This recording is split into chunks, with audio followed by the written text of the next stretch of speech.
नमस्कार दोस्तों, एक बार फिर से स्वागत करता हूं आपका मैं अपने यूट्यूब चैनल पर। साथियों, हम लोग भारतीय संविधान पढ़ रहे हैं। भारतीय संविधान में हम संविधान का भाग 3 मौलिक अधिकार, जो कि काफ़ी इंपॉर्टेंट टॉपिक है, उस पर हम डिस्कस कर रहे हैं। हमारे इससे पहले का जो क्लास था वो भारतीय संविधान के भाग 3 से संबंधित थी। उसमें आर्टिकल 12 और 13 के बारे में हमने डिस्कशन किया था। अनुच्छेद 12 और 13 में क्या क्या चीज़ें बताई गई हैं। और उसी क्लास में लास्ट वीडियो में हमने देखा था कि जो भारतीय संविधान में भाग 3 के अंतर्गत जो मौलिक अधिकार प्रदान किए गए हैं वो बेसिकली अनुच्छेद 14 से लेकर आपके 32 तक दिए गए हैं। ठीक है, और 14 से लेकर 32 तक जो मौलिक अधिकार प्रदान किए गए हैं उनको 6 भागों में बांटा गया है। वो हम देख चुके हैं लास्ट क्लास में। ठीक है, पहला था इसमें समानता का अधिकार,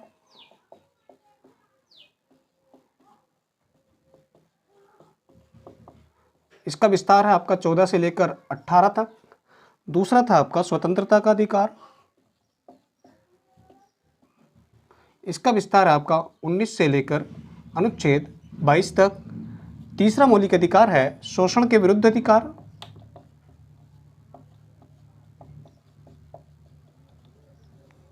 शोषण के विरुद्ध अधिकार, इसमें जो है 2 आर्टिकल्स हैं, आर्टिकल 23 और आर्टिकल 24।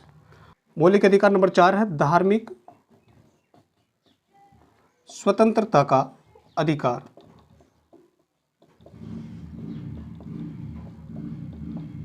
इस मौलिक अधिकार का जो विस्तार है वो है अनुच्छेद 25 से लेकर 28 तक। फिफ्थ है शिक्षा एवं संस्कृति संबंधी अधिकार, इसका जो विस्तार है वो आपका आर्टिकल 29 और 30 में। ठीक है, उसके बाद छठा मौलिक अधिकार था आपका संपत्ति का अधिकार था,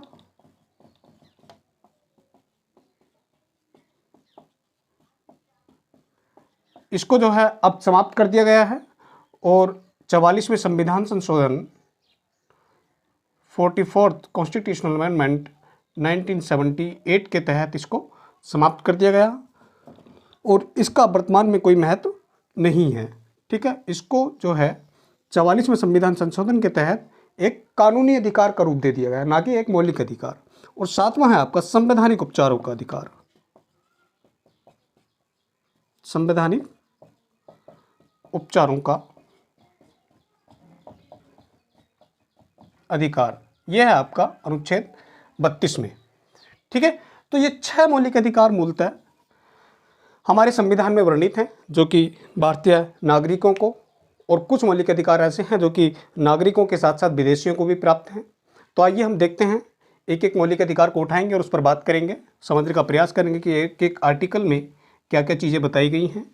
समानता का अधिकार, जिसका जो विस्तार है वो आर्टिकल 14 से 18 तक है। सबसे पहले देखते हैं हम इसमें आर्टिकल 14 है। आर्टिकल 14 क्या है, इसमें 2 चीज़ें बताई गई हैं। एक तो बताया गया है इसमें कि विधि के समक्ष समता, विधि के समक्ष समता, इक्वलिटी बिफोर लॉ, और दूसरा है विधियों का समान संरक्षण, विधियों का समान संरक्षण। ये 2 चीज़ें इसमें बताई गई हैं कि किसी भी व्यक्ति को विधि के समक्ष समता, इक्वलिटी बिफोर लॉ, और विधियों का समान संरक्षण से वंचित नहीं किया जाएगा। ये 2 टर्म्स हैं, दोनों ही टर्म्स का अपना अपना अलग महत्व है। इसको समझ लेते हैं थोड़ा सा। देखिए, विधि के समक्ष समता को जो लिया गया है वो बेसिकली ब्रिटेन से लिया गया है, इसको जो है ब्रिटेन के कॉन्स्टिट्यूशन से लिया गया है, और ये अपने आप में एक नेगेटिव टर्म्स है। जबकि विधियों का समान संरक्षण का जो अवधारणा है इसको हमने यूएसए के कॉन्स्टिट्यूशन से ली है, और ये एक पॉजिटिव टर्म्स है। ये यहाँ से क्वेश्चन कई बार पूछा जाता है कि विधि के समक्ष समता की अवधारणा को किस देश के संविधान से लिया गया है, या फिर आपसे पूछ लेगा कि विधियों के समान संरक्षण की अवधारणा को किस देश से लिया गया है, या फिर ये कैसी अवधारणा है, नकारात्मक है या सकारात्मक है। तो यहाँ पर सारी चीज़ें क्लियर हैं। विधि के समक्ष समता की जो अवधारणा है वो ब्रिटेन के कॉन्स्टिट्यूशन से ली गई है। ठीक है, ये एक नेगेटिव टर्म्स है, विधियों का समान संरक्षण यूएसए के कॉन्स्टिट्यूशन से लिया गया है और ये एक पॉजिटिव टर्म्स है।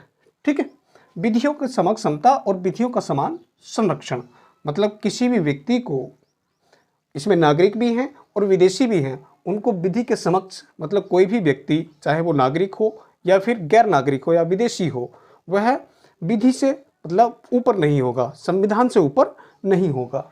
ठीक है, और यहाँ पर इस टर्म्स में विधि के समक्ष समता में बेसिकली ये बताया गया है, इसका तात्पर्य सीधा सीधा ये है कि राज्य को ये परमिशन दी गई है कि वह सामाजिक स्तर पर वर्गीकरण कर सके, ना कि वर्ग विभाजन कर सके। ठीक है, मतलब एक समान परिस्थितियों के जो लोग हैं उनके लिए एक समान विधि लागू की जाए। सभी लोग एक समान तो नहीं हो सकते सोसाइटी के लेवल पर, एक उच्च वर्ग होता है क्योंकि क्लास सिस्टम भारत में ही नहीं पूरे विश्व में पाया जाता है। तो प्रत्येक क्लास के लिए एक वर्गीकरण के लिए राज्य को परमिशन दी गई है, लेकिन वर्ग विभाजन की परमिशन यहाँ पर नहीं दी गई है। और जो वर्गीकरण किया जाएगा वो लॉजिकली होगा, तार्किक होगा। किस आधार पर हो सकता है? वो उसकी ऐतिहासिक पृष्ठभूमि के आधार पर हो सकता है, ठीक है, या फिर उसकी शैक्षणिक स्थिति के आधार पर हो सकता है, ठीक है, या फिर राज्य के हित में हो सकता है। तो बहुत सारी टर्म्स इसमें होती हैं जिससे कि वर्गीकरण का आधार बनता है हमें। ठीक है, तो यह आपका अनुच्छेद 14। उसके बाद देखते हैं आर्टिकल 15। आर्टिकल 15 क्या है? आर्टिकल 15 में बेसिकली जब हमारा संविधान लागू हुआ 26 जनवरी 1950 को, उस समय इसके 3 भाग थे, 15(1), 15(2) और 3। ठीक है, लेकिन इसमें 2 भाग 4 और 5 बाद में संशोधन के द्वारा भारतीय संविधान में जोड़ दिए गए। तो एक एक भाग काफ़ी इंपॉर्टेंट है और यहाँ से क्वेश्चन हमेशा बनते हैं। तो आर्टिकल 15 को हम बहुत अच्छे से एक बार देख लेते हैं। आर्टिकल 15 का सबसे पहला भाग क्या कहता है? आर्टिकल 15 का भाग 1 कहता है कि किसी भी व्यक्ति के साथ, किसी भी भारतीय नागरिक के साथ, चूंकि आर्टिकल 15 जो है वो केवल और केवल भारतीय नागरिकों को ही प्राप्त है, ना कि विदेशियों को प्राप्त है। तो आर्टिकल 15 में बताया गया है कि केवल जाति, धर्म, लिंग, जन्मस्थान और मूल वंश के आधार पर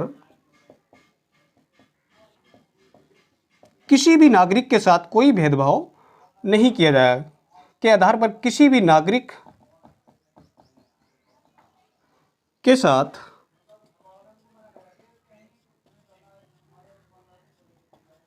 भेदभाव नहीं किया जाएगा।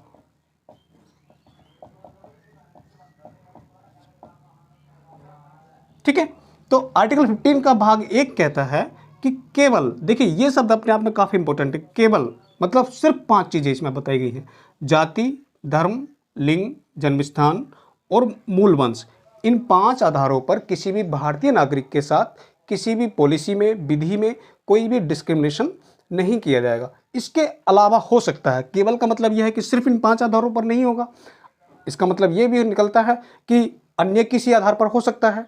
जैसे इसका हम एग्जाम्पल देखें, जैसे कि भाषा के आधार पर है, मतलब कोई भाषा विशेष, कोई विशेष भाषा बोलने वाले कोई वर्ग विशेष है, तो उनके लिए अलग से विधि बनाई जा सकती है उनके प्रोटेक्शन के लिए। या फिर हम कहें निवास स्थान के आधार पर भी किसी नागरिक के साथ भेदभाव किया जा सकता है, मतलब उसके लिए अलग से पॉलिसी या अलग से रूल्स बनाए जा सकते हैं। जैसे कि कुछ पर्वतीय स्थानों पर रहने वाले लोग होते हैं तो उनके लिए अलग से पॉलिसी होती है, उनको कुछ रियायतें दी जाती हैं, ठीक है, या फिर कुछ दुर्गम स्थानों पर रहने वाले लोग होते हैं, उनके लिए भी मतलब निवास स्थान के आधार पर, उनकी भौगोलिक स्थिति के आधार पर उनके लिए अलग से कुछ प्रावधान राज्य के द्वारा किए जा सकते हैं। ठीक है, तो यह है आर्टिकल 15 का 1।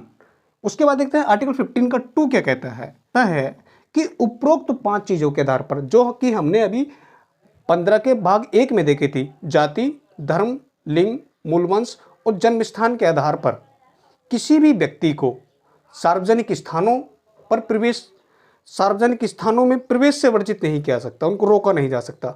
सार्वजनिक स्थान का मतलब यहाँ पर यह है कि जैसे कि होटल होते हैं या फिर सार्वजनिक भोजनालय होते हैं, जो कि राज्य से पोषित हैं, ठीक है, या फिर इसमें हम कहें जैसे तालाब होते हैं, तो इन सभी स्थानों पर किसी भी व्यक्ति को उपरोक्त 5 चीज़ों के आधार पर, जाति के आधार पर, धर्म के आधार पर, लिंग के आधार पर, जन्मस्थान के आधार पर और मूल वंश के आधार पर किसी भी व्यक्ति को ये कह के नहीं रोका जा सकता कि आप जो है किसी पर्टिकुलर स्थान से बिलोंग करते हो या फिर पर्टिकुलर किसी जाति से बिलोंग करते हो, इसलिए आपको यहाँ पर प्रवेश नहीं दिया जाएगा। इस आधार पर हम किसी व्यक्ति को नहीं रोक सकते। यह है आपका आर्टिकल 15 का सेक्शन 2, ठीक है।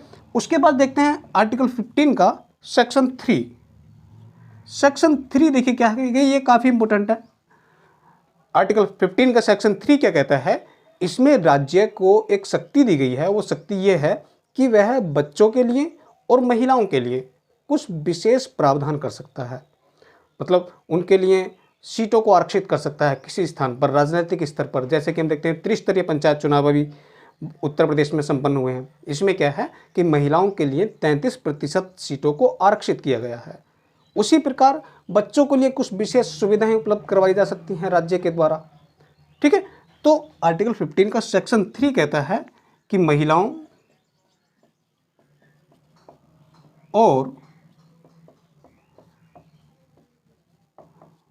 बच्चों के लिए विशेष प्रावधान,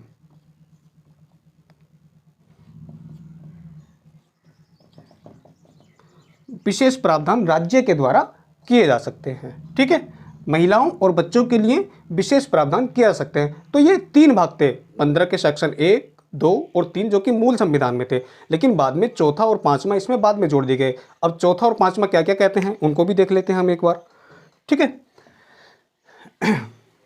आर्टिकल 15 का जो सेक्शन 4 है वो काफ़ी इंपॉर्टेंट है। यहाँ से क्वेश्चन हमेशा पूछा जाता है और ये काफ़ी विवादित भी है, इसलिए ये काफ़ी इंपॉर्टेंट हो जाता है। सेक्शन 15 का आर्टिकल 15 का सेक्शन 4 कहता है कि इसको सबसे पहले देखते हैं कब जोड़ा गया। इसको पहले संविधान संशोधन, इसका जो फर्स्ट कॉन्स्टिट्यूशनल अमेंडमेंट हुआ था भारतीय संविधान में 1951 में, उसी के तहत इसको संविधान में जोड़ा गया था।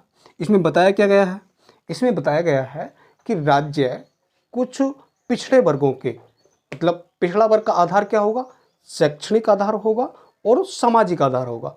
आर्थिक आधार की कहीं पर भी बात इसमें नहीं की गई है। सिर्फ 2 ही आधार बताए गए हैं। शैक्षणिक आधार मतलब जो लोग, जो समाज के व्यक्ति शैक्षणिक रूप से पिछड़े हुए हैं, या फिर जो सामाजिक रूप से पिछड़े हुए हैं, मतलब ऐतिहासिक पृष्ठभूमि के आधार पर जिनको समाज में एक मुख्य स्थान नहीं दिया गया, एक समान स्थान नहीं दिया गया, वो एक वंचित वर्ग की श्रेणी में आते हैं। उनके लिए राज्य के द्वारा कुछ विशेष प्रावधान किए जा सकते हैं शैक्षणिक स्तर पर और सामाजिक स्तर पर। जैसे कि हम देखते हैं कि शिक्षण संस्थाओं में अनुसूचित जाति, अनुसूचित जनजातियों के लिए सीटें आरक्षित की जाती हैं, या फिर उनमें प्रवेश के लिए छूट दी जाती है, उनकी फीस कम कर दी जाती है, ठीक है, उनका मेरिट जो है वो थोड़ा कम कर दिया जाता है। तो क्यों ये सब क्यों किया जाता है, क्योंकि आर्टिकल 15 का सेक्शन 4 कहता है कि राज्य सामाजिक रूप से और शैक्षणिक रूप से पिछड़े हुए लोगों के लिए विशेष प्रावधान कर सकता है, ठीक है। इसमें क्या है, SC और ST के लिए शैक्षणिक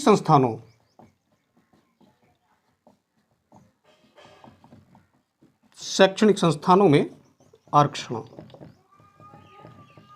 ठीक है। तो आर्टिकल 15 का सेक्शन 4 क्लियर है एकदम।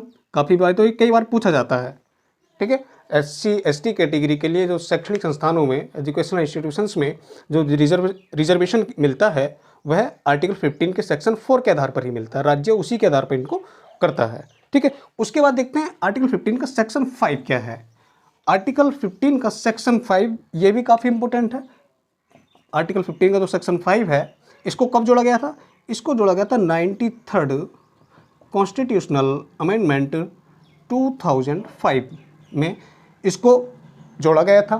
इसमें क्या बात कही गई है, इसमें कहा गया है कि जो व्यक्तिगत संस्थाएं हैं, जो निजी संस्थाएं हैं, निजी शैक्षणिक संस्थाएं हैं, उनमें भी SC और ST आर्टिकल 4 में क्या था, 15 के 4 में बताया गया था कि ऐसे शैक्षणिक संस्थान जो कि राज्य से पोषित हैं, जिनके लिए राज्य अनुदान देता है, राज्य पैसा देता है, उनके लिए उन संस्थानों में SC कैटेगरी और ST कैटेगरी के लोगों के लिए सीटें रिजर्व की गई थी। लेकिन आर्टिकल 15 के सेक्शन 5 में निजी संस्थानों में भी आरक्षण की बात की गई है। ठीक है, तो आर्टिकल 15 का जो सेक्शन 5 है उसमें प्राइवेट संस्थानों या फिर निजी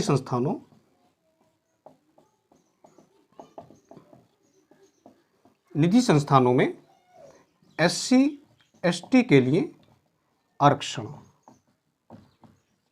ठीक है, तो निजी संस्थानों में भी, निजी जो शैक्षणिक संस्थान होते हैं उनमें भी SC और ST कैटेगरी के लोगों के लिए सीटों को आरक्षित किया जाएगा और उनके लिए वही सारी सुविधाएं दी जाएंगी जो कि राज्य द्वारा पोषित संस्थानों में दी जाती हैं। ठीक है दोस्तों, तो ये आर्टिकल 14 और 15 ये हुआ है आपका। उसके बाद 16, 17 और 18 3 आर्टिकल्स हो जाते हैं हमारे अभी, जो कि समानता के अधिकार के अंतर्गत ही आते हैं। इनको हम नेक्स्ट क्लास में डिस्कस करेंगे। थोड़ा सा वेट करिए, बहुत जल्दी अगला वीडियो भी आने वाला है। धन्यवाद दोस्तों।